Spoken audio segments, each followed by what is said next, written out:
I have a Champion MD2000 dishwasher that's not working. So first thing, the unit did fill. The unit is at good temperature. We're going to run a cycle now by opening and closing the door.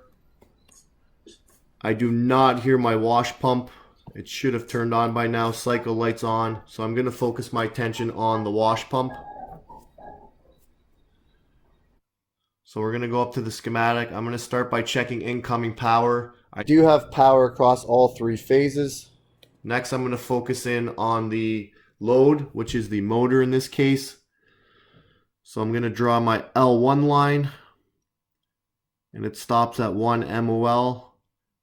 My L2 line also stops at 1 MOL. So if I go over to my legend, 1 MOL is my wash motor overload. So I'm going to start by troubleshooting that. Now, because I have power at my tank heater and as well as my booster, I know these incoming lines are good. L1, L2, L3. Alright, so there's my motor overload. As you can see, the start button should be pressed down. That tells me it has tripped. I'm going to reset it. And now I'm going to run a cycle. So I'm getting 21 amps at startup, but it's only momentarily. That's fine. Running amps is 4.6 amps.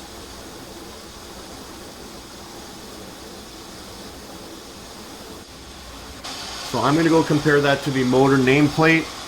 It might be a little bit hard to see here, but it's showing running amps 4.7 amps. So we're well within the range. So this motor overload here is set to 5 amps. I am going to move it up to 6.3 amps. I did confirm with the manufacturer that it is okay to do this.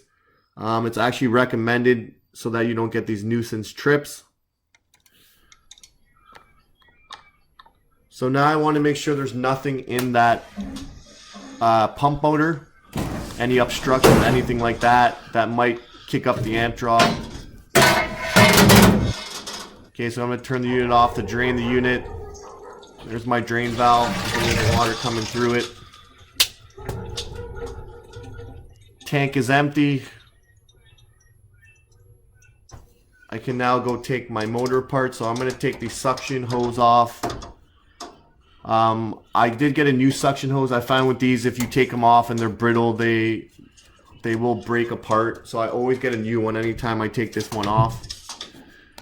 So there's just 2 gear worm clamps, and then there's 4 bolts on the motor. I'm going to drop them. I'm going to drop the whole motor assembly down. I'm going to take a look inside. You can see there's no obstructions and the impeller's in good condition. I've had ones where the impellers are kind of half broken off. That will definitely affect the movement of the water and the amp draw. So I'm going to put the motor back up. I don't tighten the motor all the way, because when I put this suction hose on, I want to be able to move the motor so I can get the depth I want on this suction hose.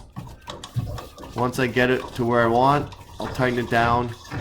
Now the motor is like probably 95% tight. I only allow the slightest amount of movement. Everything's good and tight. We're going to start the unit up. Okay, we're going to run a cycle. We're going to check for leaks. There's no leaks.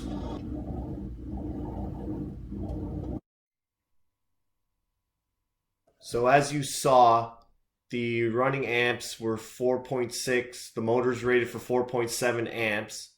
The overload was set to 5 amps. That doesn't give us much leeway. 0.3 amps isn't much. The slightest restriction in there, anything gets caught in there, even for the littlest amount of time, is probably going to put us above 5 amps.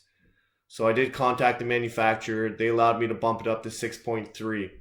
I've noticed this on other machines as well, and why it's set so low is usually because to get UL approval in Canada, they require you to set that overload that low. So you'll see that a lot on combi oven motor overloads as well. So anytime that you see that, make sure you call the manufacturer and 9 out of 10 times they're going to tell you you got to get rid of those nuisance trips. Just set it to the highest limit on the overload.